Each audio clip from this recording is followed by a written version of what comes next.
Full details of all the questions submitted to today's member forum, together with the Mayor's written replies, have been published on the Council website. Questions were submitted by groups in priority order and are presented rotating around the party groups, so we will take them in that order. Each councillor has asked up to 2 questions and has up to 2 supplementary or follow-up questions. If you've asked 1 question, you get 1 follow-up. If you've asked 2 questions, you get 2 follow-ups. So we will start with Labour question 1, which is from Councillor Bennett on government support and the community toilet scheme. Councillor Bennett, you have 2 questions, so 2 follow-ups. Thank you, Lord Mayor, and Happy New Year. I thank the Mayor for his answer, and it's really encouraging to see how you share the concerns about the impact of COVID and the restrictions on the hospitality sector. And I want to focus particularly on the nighttime economy. It employs almost 100,000 people in our city and provides the range of cultural and entertainment options that makes Bristol what it is. So I'm really concerned that government restrictions have been inadequate so far. I wanted to ask if you could specifically say what further support you think we need to see to secure the future of this sector, what the Council will provide and what calls it is making of government. So we're working very closely with other local authority leaders around the country. It's both through the cities network, core cities, and through local government association, because so particularly I chair the City Regions Board. We all have, the nighttime economy element of our city regions is a massive employer, as you say, a huge part of our cultural life. So I think the main thrust has been to talk with government about the scale of investment and support that's needed that will allow us to offer our sectors the support they need, not only to recover but to thrive going into the future. So that national voice is strong and it's consistent. At the local level, we've been working very proactively, as well.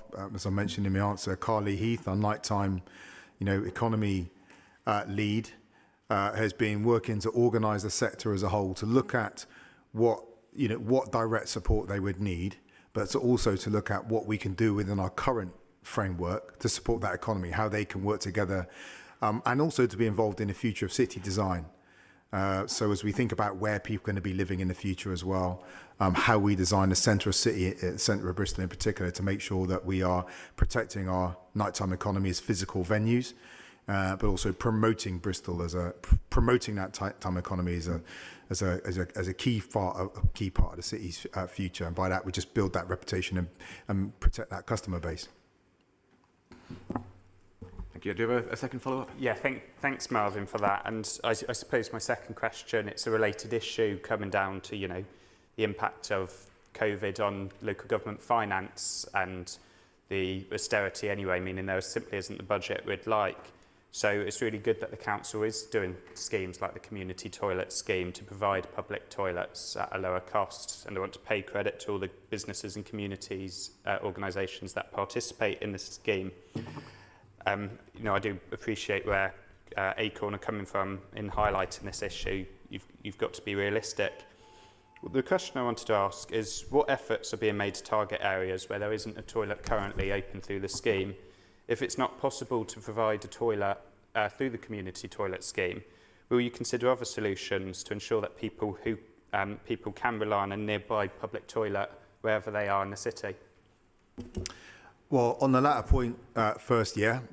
Whatever our point has been, make an offer and make an ask. If people come forward with other ideas, then of course we'll take them, right? That's the whole philosophy and is core to the one city approach, that no single organisation or individual has all the ideas. So if people come forward with ideas, then we'll work with those. In terms of organisations like Acorn, again, I think as part of the culture of the city needs to get to, it's better to light a candle than curse the darkness. We've got a lot of people who are making an art form out of cursing the darkness and they don't light any candles. We can talk about where things aren't as good as we'd like them to be, but show me the hard yards you've put into making things better. And we can all go out and talk to businesses about joining the community toilet scheme. At the moment, our officers and some councillors have done sterling work. But if we were all doing sterling work, then it would be everything that we would want it to be and more. As it is, it's been a very positive response to a very challenging situation. Thank you. We'll move then to Green question 1. Councillor Francis on charging for parks. You have one question, so one follow-up. Yeah. Thank you, Lord Mayor, and thank you, Mayor. Sorry, I'm taking my mask down. Couldn't hear you very well, actually, as well, Mayor, so just so that you know that. Thank you for your response to my question in regards to the park. There's many issues and many questions that I'm asking council officers at the moment, so thank you for taking the time to respond. I just had one follow-up, which was I've heard and other councillors have heard that the non-commercial groups of parks, such as walking groups, and people, say, for example, who may be dog walking. There is a specific gentleman who lives in the ward where I sit who actually has 5 dogs and is considered to be a commercial interest, which it isn't. So just as that's an example, so it's clear. Will they need to have to pay a nominal fee to use the park, as per your response? And just in addition, can you confirm, it's all the same question, if this will still be the case and what constitutes a licensable activity? So it's more about what constitutes a licensing activity in regards to your response. Is that clear? Thank you. Kind of. So what I would say is send the information in to us. Yeah. The approach at the moment is if it's a business activity, then there would be, a charge. If it's not a business activity, then it's not. But again, this is one of those situations where, and I'm just talking about the context within which everything that we are doing is happening, which is a very savage context, and we just talk about the need for COVID recovery. There are many things that we wish we didn't have to do, that we must do, and there are many things we wish we could do that we can't do, because we have to come back with a budget that works. We have to cover the costs of our statutory services, most notably children's and adult services. And there are things that we would like to spend money on, that we have to have money if we're going to spend money on them, including the maintenance, upkeep and development of our parks. And so all this is the context in which we are taking putting in place the measures that we're putting in place. But if you send in a bit more information, then we can look at what's going on and offer some clarity to the people involved. Okay, thank you very much. Thank you. We move then to Conservative question 1. Councillor Weston on Station Road Bus Lane. Councillor Weston, you have 2 follow-ups. Thank you very much, my Lord Mayor. First things first, I'm afraid there's actually an inaccuracy in whoever drafted your response. In question 2, you say people can still access Henbury southbound via Crow Lane or Passage Road via the Crow Lane roundabout. That isn't true. You cannot access via Passage Road. You can, I think whoever wrote this thinks you can do it by Tormarton Crescent off Passage Road, but that one way is against you.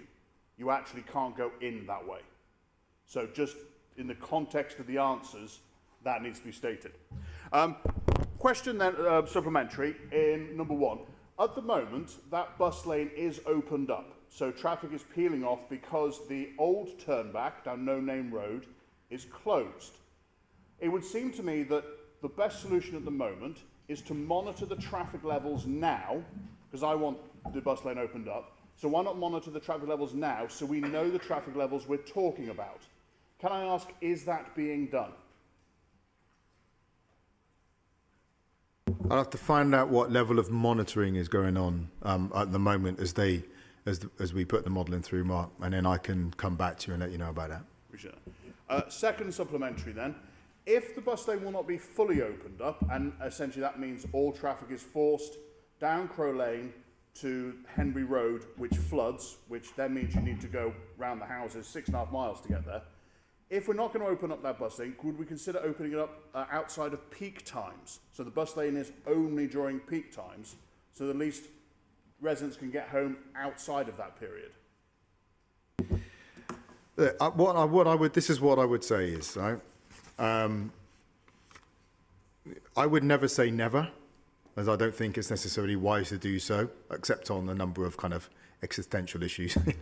Right, yeah. But never. We could probably come up with a couple of examples. Yeah, but never say, to say never is not wise in such an uncertain world. What I would say is we have a real commitment to providing, uncompromised bus routes around the city that allow us to offer that predictable transport offer. I'd also say the developments in the area are not happening in isolation. So traffic in and out of Bristol, across the Bristol-South Gloucestershire border, is not happening outside of a conversation around delivery of a park and ride. And actually Toby, Dan, Kevin from Baines and I met last Friday. And one of the priorities we all agreed on was making sure we deliver that ring of park and rides, the M32, but obviously the park and ride near Cribs in that part of Bristol, South Gloss, is also one of the priority park and rides we need to deliver. So it does come with a collection of interventions that we hope will ease the pressure on, certainly you give a viable alternative to private cars coming into the city, but ease the pressure on our road network, as well. So Mark, as ever, when because you do come with constructive challenges so often, I'm more than happy to have the conversation ongoing. I'd never say never, but I would say, that our bent is towards delivering uncompromised bus lanes through the city so we can shift people over onto public transport. But happy to have the chat. Thank you, my Lord Mayor. I would welcome the chat. I also have an idea or two on the park and ride. Thank you. Thank you. Well, that would be welcome too, because we're still looking for the site. So you'd be very welcome to be an active part of that conversation. I will take that offer up. Thank you very much. Liberal Democrat question 1 is from Councillor Kent on exclusions and part-time timetables. Councillor Kent, you have 2 supplementary questions. Thank you. I doubt I'll need both. Thank you for the answers, Mary. To question 1, really pleased to hear that you're looking at implementing a register of part-time timetables and I guess other temporary measures. Could you let me know where are we with consulting schools and the schools forum and the timetable for that final implementation then, please? I'll have to check with you where we are in in that exact schedule, Tim, and I can ask someone to come back to you straight after this meeting. I'll probably check with Asha when she arrives and get back to you today on that. That's fine. Thank you very much. Thank you. Thank you. Then the first question from the Knoll Community Party is from Councillor Davis on the number 2 bus route consultation. Councillor Davis, you have 1 supplementary. There's no submission, thank you. Thank you very much. Then we move straight to Labour question 2, Councillor Lippington on livable neighbourhoods and school streets. Councillor Lippington, you have 2 supplementaries. Yes, thank you, Lord Mayor. On the Newbridge Road question, in the time between submitting this question and full council, there's been another accident on this road. Car took the corner too quickly, swerved off the road and through the metal railings erected by the council and into St Anne's Wood. So the council has now got the job of replacing these railings at some expense and presumably trying to recover costs for the driver.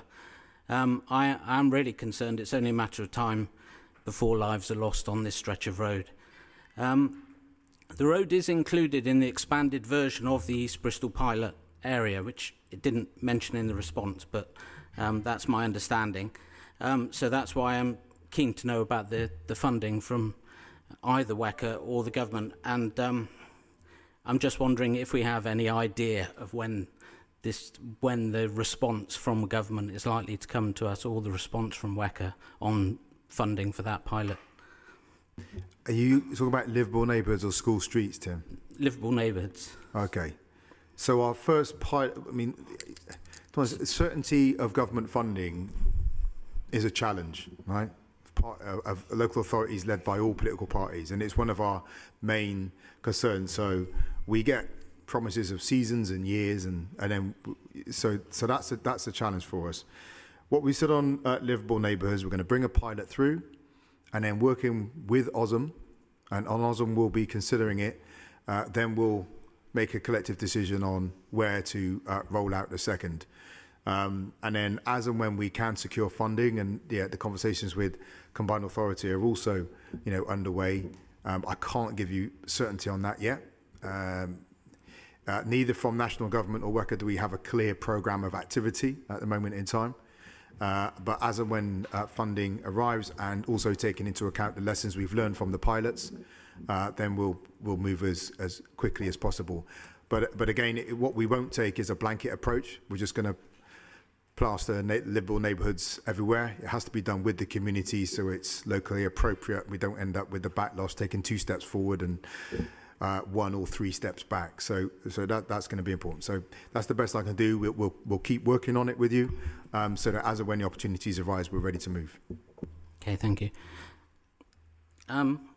Just on the school streets programme, I'm just wondering if you can ask the team whether there's a good reason why schools who applied in the first round didn't automatically have their applications carried over to subsequent rounds, because it seems my school missed out because they applied first time and then missed the deadline for reapplying second time. It would seem logical that if you've applied the first time that you would just get carried forward for the next round. Yeah, we can have a conversation, and you can have a chat with Don about it as well, to talk to the officers he works with. That's fine. Thank you. Green question 2 is from Councillor Hathaway on the A37 A4018 project, and you have 2 follow-up questions. Thank you, and thank you very much for your response. I realise it's too late now to significantly revisit the plans, but presumably as the number of car miles driven in the city comes down, the administration will become less resistant to the idea of bus gating and removing the gyratory on Black Boy Hill to further facilitate bus and active travel. But with that in mind, would it be possible to share the other draft interventions and associated impacts that were considered here and along the rest of the corridor as well? Right, so I'm just going to suggest that we be careful on our language, whether it's a slip of the tongue or a well-placed word. It's not a resistance, right? We've put bus gates in the city. Bristol Bridge, most noticeably Baldwin Street, pedestrianisation of the old city, and had quite a backlash as a result, but because we're putting bus prioritisation in. So there's no resistance to them. It's about the appropriateness in the place we put them, and the potential negative unintended consequences of doing so. Looking at the modelling, what the officers are pointing out, because it's such a complex road system up there, that there would be unintended consequences. That would mean the costs would outweigh the benefits. But if the circumstances around it change, as I said to Mark earlier on, it's not wise to say never, because the world changes around us. And if the opportunity presented itself, as it did on Bristol Bridge and on Baldwin Street not too long ago, then we would be able to move. So I just ask you to be careful on the language. We'll see. But outside of that, again, we said in the answer, when I amended the answer today, whatever ideas you have, you are absolutely at liberty to submit them. If you think you've got ideas in which interventions could be made that minimise the negative unintended consequences and keeps all other things equal and brings improvement, then we're all ears, and you'd be welcome to send them in. Talk with the transport team. Talk to Don. Thank you. Do you have a second follow-up, Councillor Hathaway? Yeah, I suppose my second one is just about, I've got ideas and I have submitted them. I'm also interested to know what ideas the transport officers came up with originally before settling on these ones to present. So it's those ones that I'm interested in seeing now. I'm sure it wouldn't be anything too secret with it, Don. We could ask them to share. A process that we go through with lots and lots of different options. So it's more a process than a number of ideas excluded. But I'm happy to talk about that. Yeah. So why don't you catch up straight after the meeting, and then have a chat about grabbing hold of those. Thank you. Conservative question 2 then is Councillor Eddy on Hengrove housing developments. Councillor, you have 2 follow-up questions. Thank you, Lord Mayor. I think I'm a fairly patient chap, but I've now asked 3 of the same questions to the Mayor and received no reply. Frankly, his answers are, getting an answer is harder than pulling hen's teeth. Can I repeat, what are the lessons learned, please? Well, at the risk of frustrating you more, I'll go through what was in the answer sent to you about the need to have weekly meetings with staff on site, monthly meetings with senior managers, provide a forum to discuss and resolve issues swiftly, mobilising the teams so the teams know how to work with this type of accommodation with external partners to use a large number of local housing allowance cap private rented properties. We learnt from the feedback of professionals, non-council professionals and our own professionals working with residents as well, talking about earlier formal involvement with some stakeholders, which would have meant much better joined up working, for example, with local GPs to manage the greater demand on those services as well, and to move more closely to monitor and input into areas including complaints and arrears, to make sure these situations don't build up over time and become crisis. I mean, if there's anything that you wanted to hear that you haven't heard that you thought would be useful, then please share.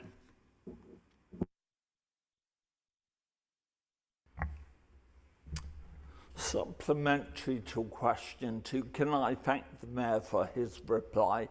That's rather more helpful and instructive than the previous answer. All I would ask is, obviously, that your plans need to be worked up. When later this year, I guess, will more detail be available? Yeah, I appreciate that. I mean, yeah. Thank you. Sorry, my question was, when later will more detail be available? On the lessons learned. Oh, no, sorry, on question 2 about the Hengrove Park plans. We don't have a specific date, but what I can do is log it and make sure, and we'll make a record now to make sure that as plans are developing, we're making sure you're aware of those developing plans. Thank you. Okay. Thank you. So Liberal Democrat question 2, Councillor Clark on Brislington Greenway. Councillor Clark, you have 1 supplementary. Thank you very much, my Lord Mayor, and Happy New Year to everybody. And let's hope 2022 is going to be a joyous and free year for us all. Start positive, eh? Thank you very much for your response, Mayor. They're much appreciated. The people who live along the length of the Greenway in Brislington between Tesco's Callington Road and Sainsbury's Bloomfield Road will be most grateful for the reassurance, particularly the scrap metal yard owner whose land has been blighted for so many years. My question is, can the Mayor assure me that a date for the meeting will be forthcoming in short order? Because I understand that Baines councillors have already had their briefing about the changes to the A4, and obviously Brislington West councillors very much look forward to having that meeting, which was postponed, as I said previously. Thank you. Yeah, I mean, meetings will be scheduled, in due course. I can't give you an exact date on that. We're working with our officers' teams, but they will. We've grappled with it, but as well, for some reason, people keep being told that it's going to be turned into a road, and it seems like on a monthly rhythm now, we offer assurances that it is not for a road, that Greenway, but nonetheless, it keeps being said. But outside of that, yeah, we'll make sure that the meeting happens soonest. Thank you. And question 2 for the Knoll Community Party is Councillor Davis on the foam mast in Redcatch Park. You have 1 supplementary question. Marvin, both Gary and I will be meeting with the developers of this Broadwalk Shopping Centre this Friday, and we both would like to have the full information on this to allow us, our good officers with the developers, to accommodate this mast on the roof of the shopping centre. We certainly don't want the this mast in the middle of the park, which is what's been proposed. Well, first off, that's your maiden, well, I suppose your second question. We missed out an opportunity first time for your maiden speech for the brand new political party in Bristol. So just like to acknowledge that with a clap and a welcome. Yeah, we're asking questions as to why they're using the as you'll know in my answer as to why they're using the kind of emergency procedures to do that, but it's something they can do. And I welcome the results of your conversations with the owners of Broadwalk. Thank you. So Labour question 3 then is Councillor Pearce on support for the technological sector. Councillor Pearce, you have 2 supplementary questions. Thank you, Lord Mayor. I'd like to thank the Mayor for his answer, and I'd like to say how pleased I am that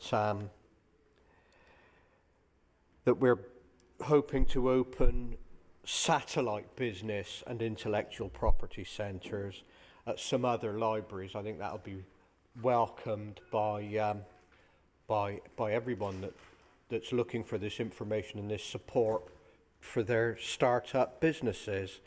I'd like to ask the Mayor, does he believe that Bristol would have been able to achieve its reputation for supporting startups and have been able to access funding from the British Library and others without clear, dynamic and energetic leadership?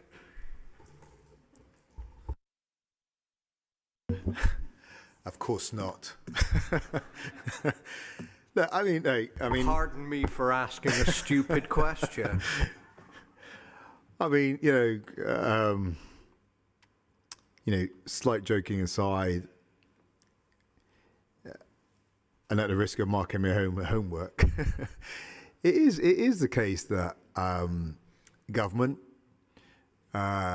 international organisations, philanthropic organisations, other cities, city networks, people like Greg Clark, who's chairing the UK Cities Climate Investment Commission, now working at five trailblazer cities to go at the front end of a £205 billion investment package in decarbonisation.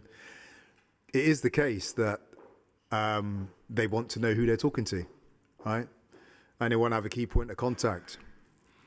I mean, it's the case again with Core City. So when we, last, I forget the year now because of COVID, it crushes time, doesn't it? But we took a trade delegation to Boston and Chicago a few years ago. A few of our tech companies, our universities, and actually a key part of that trip was not just working with government, who and our international civil servants who were over there, but actually it was me and going to meet with Marty Walsh, who was the mayor of Boston, and then meeting with the mayor of Chicago, and meeting with the other mayors that were in Chicago for the World City Summit.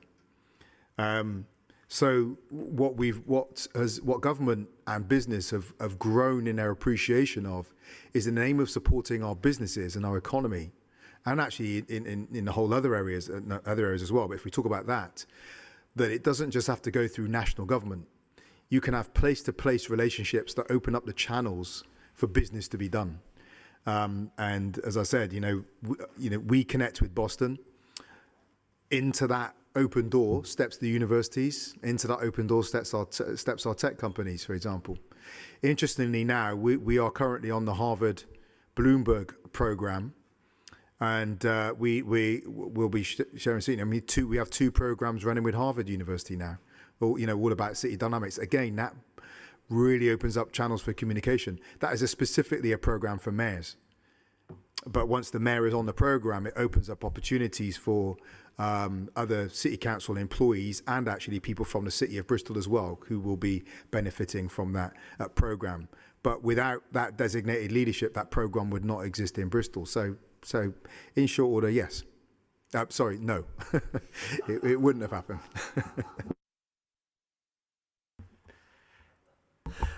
Lord Mayor, can I ask my supplementary? Yeah, please do. My second supplementary on the Hengrove Park question. Thank you. May I, there's the question, may I congratulate the Mayor and his lead on housing for having the wisdom to terminate the initial procurement process at Hengrove Park, because if the market as it currently operates doesn't satisfy our policy needs and intentions, it is surely right that we find a second way. May I congratulate you? Is that the question? Yes, you may. In that case, congratulations. Thank you, Councillor Pearce. Green question 3 then is Councillor Edwards on illegal parking, and you have 2 supplementary questions. Okay. Thank you, Lord Mayor, and thank you to the Mayor for answering this question and giving those figures. I was really quite shocked at the figures and how low they were. And you'll be pleased that this isn't actually about residence parking zones, but the areas outside of residence parking zones. But given how small this revenue is, and we are asked a lot about illegal parking, we're shown photographs of illegal parking quite a lot. Do you agree that this is an area where we should look at increasing enforcement and also the revenue that increasing enforcement would bring? Well, where the balance works and we can be ensured that the increasing cost of increased enforcement brings the revenue, then of course we would look at it. But there is a delicate balance to be walked here. It's the same way with litter. When we introduce fines for litter, you have to pay for the process and all the hardware. And at the time, at the moment we face a challenging situation. But more than happy to keep the conversation open, and we can talk with Don as well. Remembering that not all enforcement is down to us, though, right? Mm-hmm. So there's an overlap between us and the police here as well, and there are some things over which we do not actually have power, even though in the public mind and on social media we are often held accountable. Mm-hmm. But we'd be happy to make sure that you can have a chat with Don and others about exactly what's going on and work together to develop a bit of a plan. Even if we can't solve it tomorrow, we can be on the right trajectory to solve it, over the months and years ahead. Sure. Thank you. Do you have a second? I would just follow on from that and just wondered in terms of how much control we have compared to the police and, improving that dialogue, what do you think we could do to improve that dialogue with the police and enforcement in that area so that we're not at cross purposes? Well, I guess we can have a chat with the commander for Bristol about how they allocate scarce resources, because you'll know their resources are spread incredibly thin, as well. So why don't we can do that and have a conversation about that specific area. Probably be also useful to just familiarise yourself with their plan so you can see what their priorities are. Because, you can imagine there's a whole wealth of things that they are being stretched to cover on that we would consider to be essential life and death situations as well. So if we know where they're coming from before we go into that conversation, it just shows some respect. But I'm sure we could talk to the commander and have that conversation at the neighbourhood level. Great. Thank you very much. Thank you. We move then to Conservative question 3. Councillor Galandris on disabled and elderly residents. You have 2 follow-ups. Thank you very much, Lord Mayor. And Marvin, thank you for the answers, and thank you for using one of my favourite phrases, which is the law of unintended consequences, which is very similar to the Sunday school phrase that the road to hell is paved with good intentions, but sometimes we end up down a blind alley, as it were. Supplementary to question 1, talking of unintended consequences, obviously the aim is to have improved public transport, which is fantastic. But what the elderly and the disabled in my ward are telling me is that they can't access public transport. It doesn't work for them, unfortunately. But they are able to use cars, and with their blue badges, they're able to actually use them quite effectively. Their concern is not they won't be able to park on Park Street, but they won't be able to go through Park Street into the city centre. Now, there will be exclusions. Obviously, motorbikes, cyclists, taxis will be allowed through Park Street into the city centre. can we allow blue badge holders, do you think?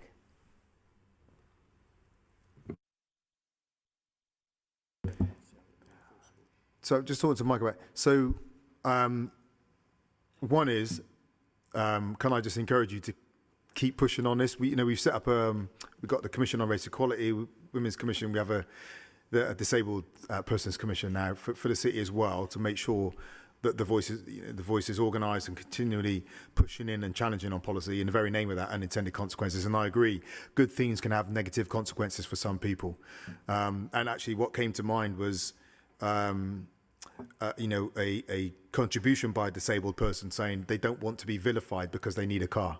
And there's such an anti-car language going around, and they were made to feel like they were an enemy of the efforts to manage climate change.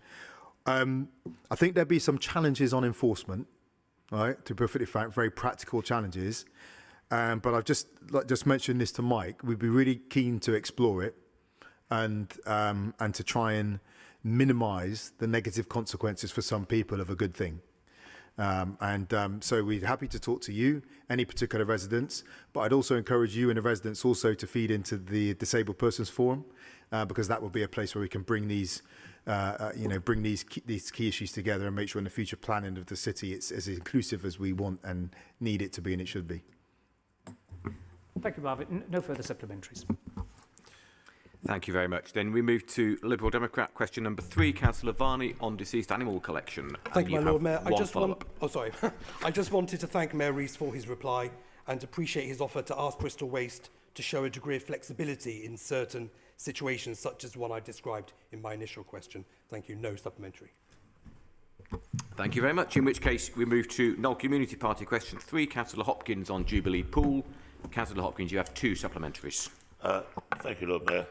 I'm rather puzzled by the Mayor's first answer, because yesterday I got it in writing from the head of the service that no extension could be agreed until the meeting of Cabinet in February. So we'll pass on the positive indication, but the failure to sign the contract, which the operators are very keen to get on with, did cause quite a degree of alarm.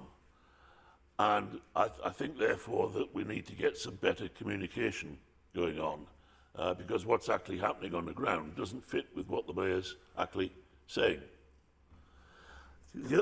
And crucially, given that now we've got at least one expression of interest in, the operators have offered to purchase the property to run on a purely commercial basis because they're that impressed with what's actually happening there.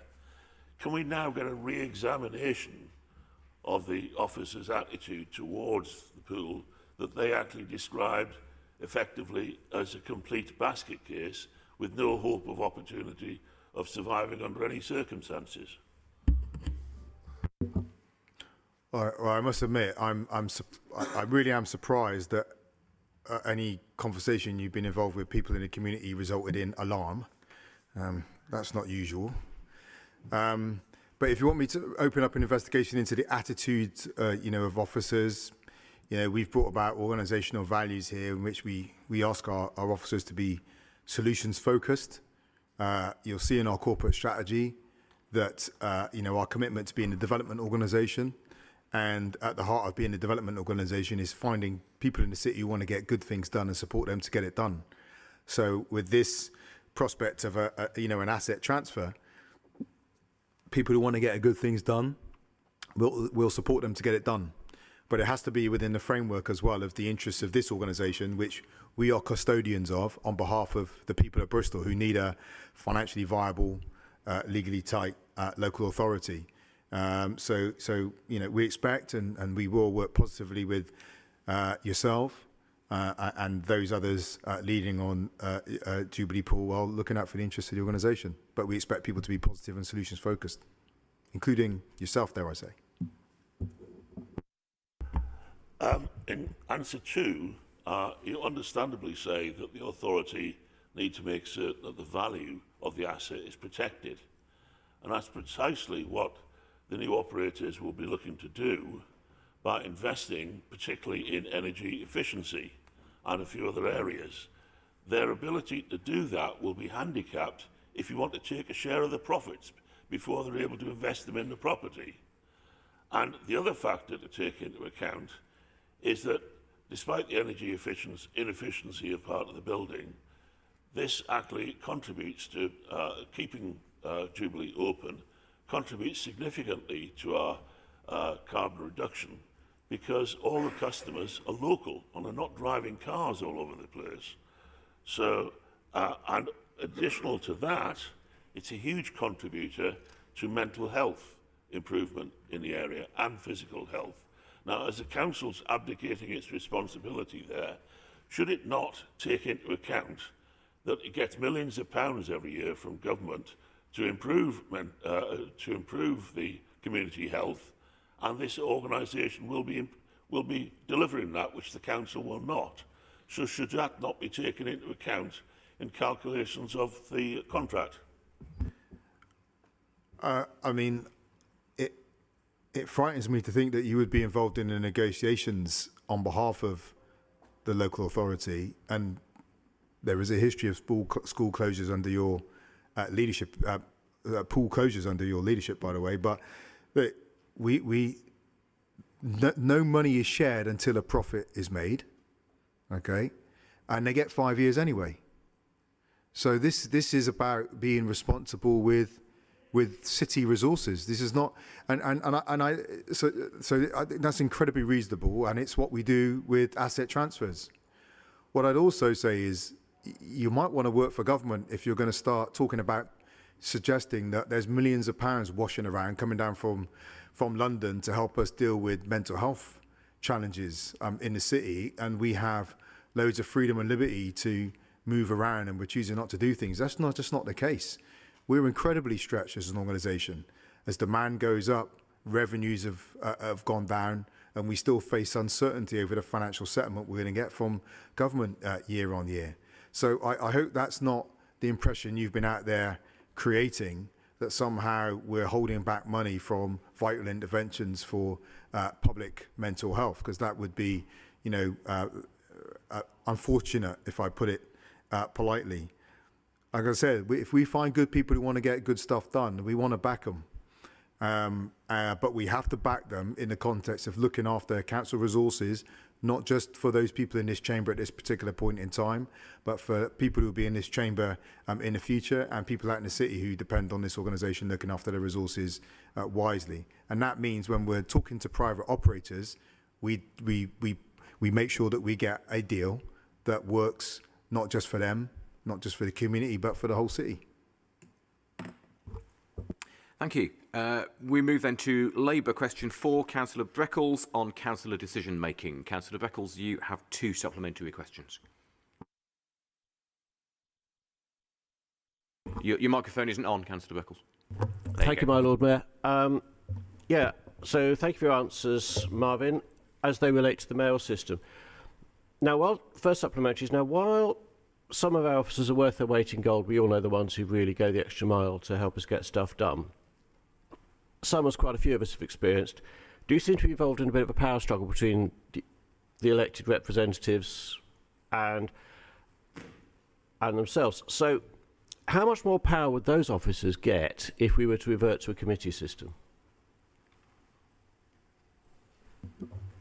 Well, there are a number of things that you could begin to just role play in your own minds, actually, as you all think about whether you're going to go for a committee system. I mean, I'm wary about talking about officers because we have some excellent people who've done some amazing things in incredibly challenging circumstances. Which is why I mentioned them. Yeah. So we've, the organisation has come a long way. But, I was out with someone last night who had their break in the council, worked for the council for a long time, and he just said stuff wouldn't happen. I mean, there'd be no clear leadership. I guess there wouldn't be a permanent political presence in the way there is at the moment under a mayoral or a leader model. I mean, there are people in this chamber who have worked under a committee system, I guess. So it's probably best for them to kind of share their story, and even yourselves, Fabian, who's been in the chamber a long time. I feel a little bit uncomfortable talking about it to be perfectly honest. But it goes without question. I don't think it's a system that would serve Bristol with the scale of challenge, with the urgency of challenge that we're facing at the moment. Yeah. Okay. And the second question, I suppose it's slightly rhetorical, but so basically whether we're all involved in, place shaping in our area committees, or, we're on DCs, changing the skyline, or doing all the work that's done on licensing, pretty much we're all involved in we all of us have an impact on the city and on the decisions that impact on the city. Would I be right? Yeah. I mean, I think there's a lot of, I know that we're going to be subject to a lot of noise and a lot of, hyperbole over the coming months. But first off, decision making in Bristol is well beyond the council chamber. What shapes life in Bristol is across a whole range of organisations who have their own sovereignty, whether it be policing, universities, the health service, particularly some of the larger employers. So the question of sovereignty and power in Bristol, it goes well beyond the council. And in fact, one of the images shared with me is, if you think about Bristol's spend, Bristol's decision making as a pie chart, the piece that was Bristol City Council is getting smaller because of the disinvestment that's happened in local government over the last 12 years and the scale of challenges facing local government, actually, which goes into the governance framework. If you can have a form of governance that allows you to be more effective and proactive, then even if your spend is going, you can still exert influence on behalf of a democratically accountable organisation, one that is much more democratically accountable than the health service or the universities, for example. I think too, on the question, there's a trope that started, that's floated around. People have no influence, no control. Again, when Hengrove Park first came up to planning, it was rejected. I didn't control that. Licensing is in the hands of councillors. We've been for these committees that we have. So there are many places where councillors are actually making yes, no, stop, go decisions and asking questions. So I think it's a little bit more subtle than some people are pushing out into the public domain, which is unfortunate, because it robs people in Bristol of the opportunity to have a properly informed discussion, about decision making and leadership in the city. There's another factor involved here, which we have to face up to, which is ability, right? I shared with a councillor who's no longer in the chamber a little while ago that when I was working in the health service, we rarely engaged with councillors to make stuff happen, right? There were some, but we went out and made stuff happen around mental health and mental health inequalities, for example. And being a councillor is another asset to be exploited for people that can already make stuff happen. And there are people who just make things happen, right? They don't need permission, and then they'll come. And I've had people, and we work with them, they come to me and say, I want this to happen. And we say, great, we'll back you on it. Those can be councillors, and I won't embarrass any because some are cross-party and I don't want to call their name, but we've had some councillors reach out across party and then make good things happen with us. But they've been people from outside this chamber as well, people like Andy Street and Feeding Bristol, and Jez Sweetland, who's gone on to build the Z-Pods and be involved in the launch of Bucklock. So I think it's about that proactivity and that ability to engage in constructive relationships also influence the level of traction you will have and the amount of time you will get on people with limited time and limited resource who must invest that time and resource in getting outcomes. If people aren't turning up with a commitment to getting outcomes, they're going to get limited time. If they're coming with a commitment to outcomes, then we're going to invest time and resource in them. The equation is that simple. Okay, thank you very much. We move to Green question for Councillor Parsons on ethical debt collection. You have 2 follow-up questions. Thank you, Lord Mayor. Happy New Year, and thank you, Mayor Rees, for your answers. I'd also like to take this opportunity to thank Councillor Reynard for his support with this distressing case. Your written answer states that, in accordance with long-established processes, enforcement agents will immediately return any case that appears to be vulnerable to the council. Now, maybe your experience of bailiffs has been a bit different to mine, but I do worry that passing such decisions to the consciences of bailiffs leaves our ethical debt recovery principles hanging by quite a slender thread. For example, in the case that prompted this question, the family is a vulnerable disabled woman with 2 young children, and far from the enforcement agents returning the case to the council, the only reason the proceedings were halted is because members of ACORN arrived within a few minutes to resist the attempted eviction, and then we were able to secure the personal support of Councillor Reynard. It strikes me that when we pass debts onto the courts and then to bailiffs, we lose control of the process and we potentially expose children and families to the risk of homelessness. So I guess my first question is do we know how the case of this vulnerable family wasn't picked up before the bailiffs were at the door? Thank you. I would actually, just off the bat, ask you to... there are things I'm not going to say in this chamber, but it's really important that you familiarise yourselves with the fullness of what was going on here. To get a phone call at 7 a.m. or whatever you did and start running over and listening to everything that's said and taking that as gospel truth is incredibly dangerous. There's some complexity here. We're not going to put that complexity in the public domain. It wouldn't be appropriate.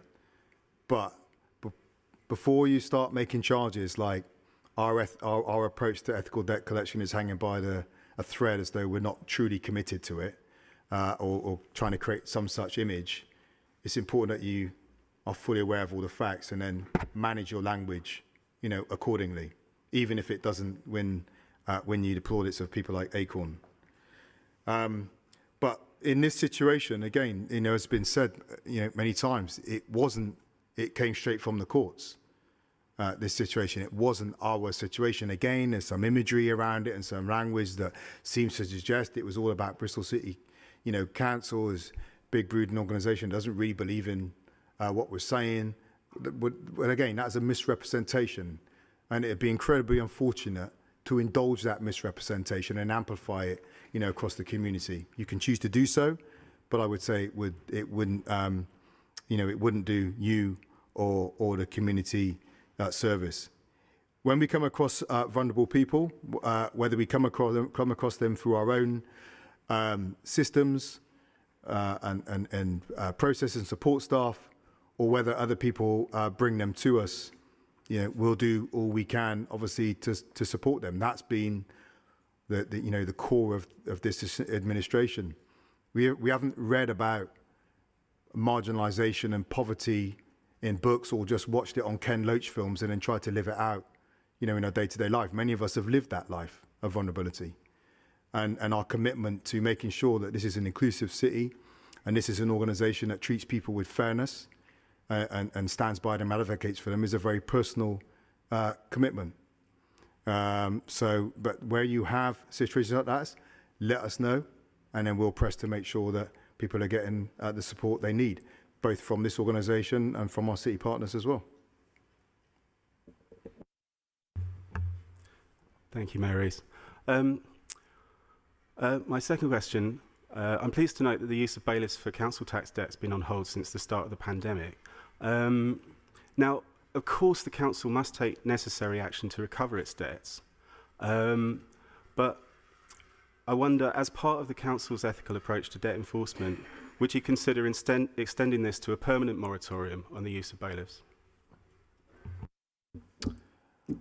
I would prefer not. I wouldn't answer that right here, right now. I think what we have to do is, talk to the team who've been developing that policy, developing that framework, and talking about the future of that, of our debt collection. Certainly, the principle has been that when people fall into unfortunate circumstances, we don't want them falling prey to bailiffs who are escalating the costs and taking, £35 debts up to 1,500 quid, compounding people's debt and poverty and hopelessness, but also creating fear and all the rest of it that goes on in that debt industry. We don't want that in the city. And I don't want people coming to Bristol making money off of people who are falling into debt, which is, again, what so much of the debt industry, is about. At the same time, we do have a responsibility to recover our debts, because debts don't exist in an abstract. The money, if we lose that money, that impacts on our ability to provide other services for vulnerable people. So it is a tightrope we have to walk, and we can't send a message to say to people, well, don't worry, if you fall into debt, you'll never have to pay it.